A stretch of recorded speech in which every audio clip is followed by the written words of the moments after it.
How I feel? Left. What I want? Get back slow. I love the way she rock it. I love the way she move it, shake it on me. When she cry for him, the shawty is the winner. You can tell that shawty know we cannot stop with it. I love the way she move it. YouTube, what's going on? It's Juan Gotti here. We another Washington Commanders video, and in today's video, I'm coming on here with the video where we're going to be talking about quarterback Sam Howell, and has he regressed the last couple weeks, and if so, what is the reason for it? So without further ado, let's get straight into today's video. But before we do, make sure you guys go down below, leave a like on this video, subscribe to the channel if you are new, and turn on post notifications so you get notified when I upload new videos like this to the channel. We're on the road to 7,000 subscribers, so it'd be greatly appreciated if you guys can help me get there as soon as possible. Thank you so much. And also check out Juan Gotti TV, as I will at some point start to upload new videos on my journey that I'm about to embark on. Right now it's just reactions, and it may be reactions to music that you guys don't like, which is understandable, but I'm just trying to keep it flowing on that channel while something easy I can upload until I can really get going with what I actually want to upload, instead of just letting the channel sit there. So join me on that journey too. All that is down below in the description. With all that out the way though, let's get to today's video. So I want to first start by saying thank you guys so much for all the support on yesterday's video. I love y'all so much, man, and this decision that I made and that I'm about to embark on, y'all just made it that much easier, because not only was it the welcoming and friendly and good advice comments that I got, but it's just the fact that so many people have done what I'm about to embark on. You know what I'm saying? Again, I understand what I'm about to do is not perfect. I know it has its flaws. I know it has its ups and downs, but that's with everything in life. And I know a lot of people may have their opinions on that situation that I'm about to go into, but you got, you know what I'm saying, I gotta experience it, you know, to at least see what's out there in this world. And again, you guys made it so much more easy and much more, you know, confident and comfortable with the decision I'm about to make, and I love each and every one of y'all for it, man. Thank you so much. Also, yeah, just let you know, I have some RTC credits from high school, so I will be going in as an E2, and potentially maybe I can come out of training as an E3 if I do really good. Who knows? But with all that out the way though, y'all, let's go and get to today's video. Commanders time. All right, so keep it a buck with y'all, man.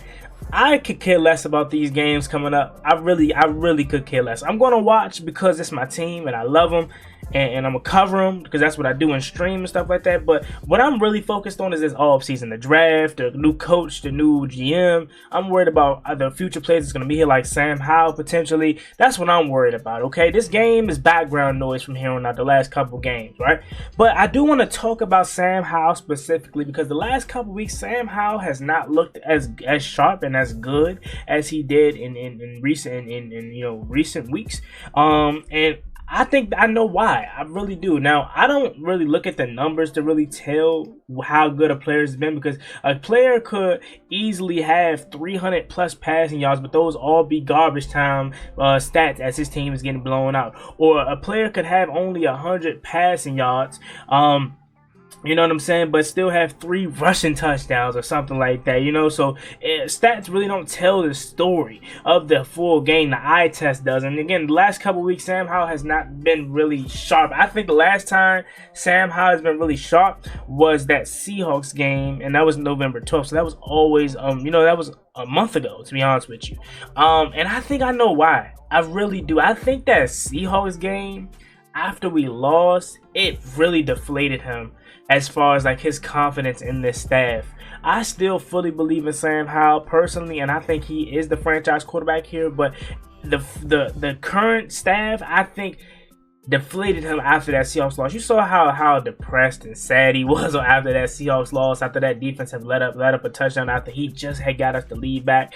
Or let up a walk-off field goal rather. He was deflated, and I think ever since then he really just mentally checked out. Like he looked at his other teammates, Terry McLaurin and countless others that just looked down and looked checked out. I think Sam Howell has done that too. Now that's not to say that he isn't going to show up and try his best, but as far as like listening to what Earth Enemy has to say and the coaching staff, he's really like, yeah, I hear you, but it ain't really nothing.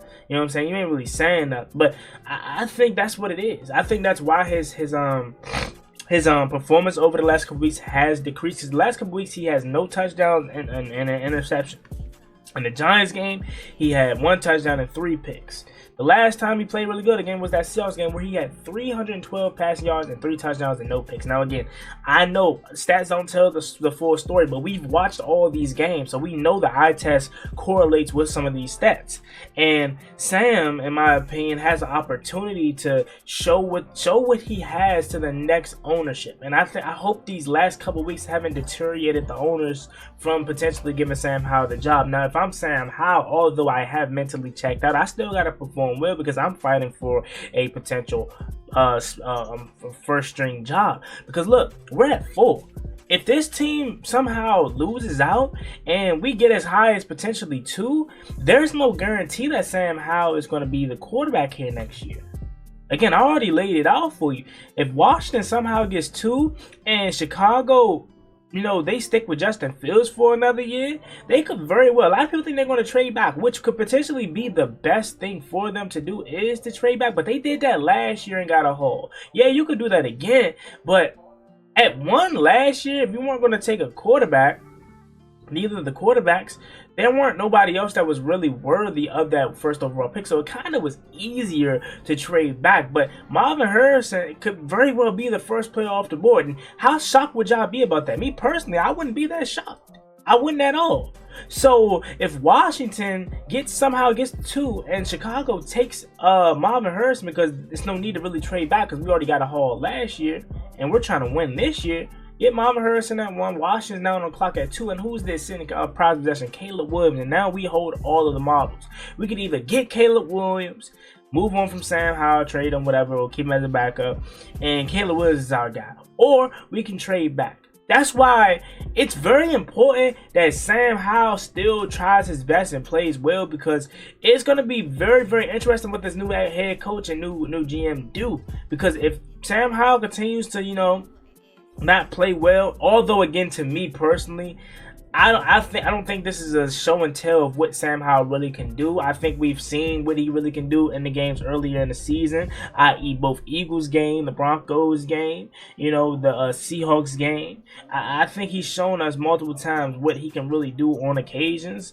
So me personally, this is again myself, I personally think he's done enough. But that doesn't necessarily mean that the next regime believes so, especially if they're going to be in position to draft their own guy. This is what I will say though: if you somehow draft Caleb Williams at 2, he's still going to be in the same predicament that Sam Howell was in. He's going to have a pretty bad offensive line. I mean, unless you address it in free agency. But I've taken a quick peek at free agency before, and there are not no good offensive linemen that's really going to be game changers. There's going to be another average Joe that you're hoping could potentially be good, but not no game changing left tackle, not no Laramie Tunsil with nothing like that. You feel me? There's nobody in that free agent class. Now again, unless you say Juan, because I haven't done a deep dive on the whole position group, but unless you say, hey Juan, the tackle or the offensive line groups are very deep this draft, so we could very well pass up on our first round offensive lineman and potentially get a second rounder, specifically speaking, since that our second round pick is more likely not going to be high. So unless the draft is stacked at tackles, I don't think you're going to get really blue chip left tackle unless you take one at 4 or in the first round. So again, keep that in mind, Washington front office, that if you want to take Caleb Williams, he's very well going to be in the same predicament as Sam Howell. That's why I personally would just build around Sam Howell. Get an offensive line built around him. You know what I'm saying? Defense, right? If you feel like you need to upgrade weapons, get a tight end or something and build around Sam Howell. I think he's done a good enough job for Sam Howell to be here this next year and probably the future.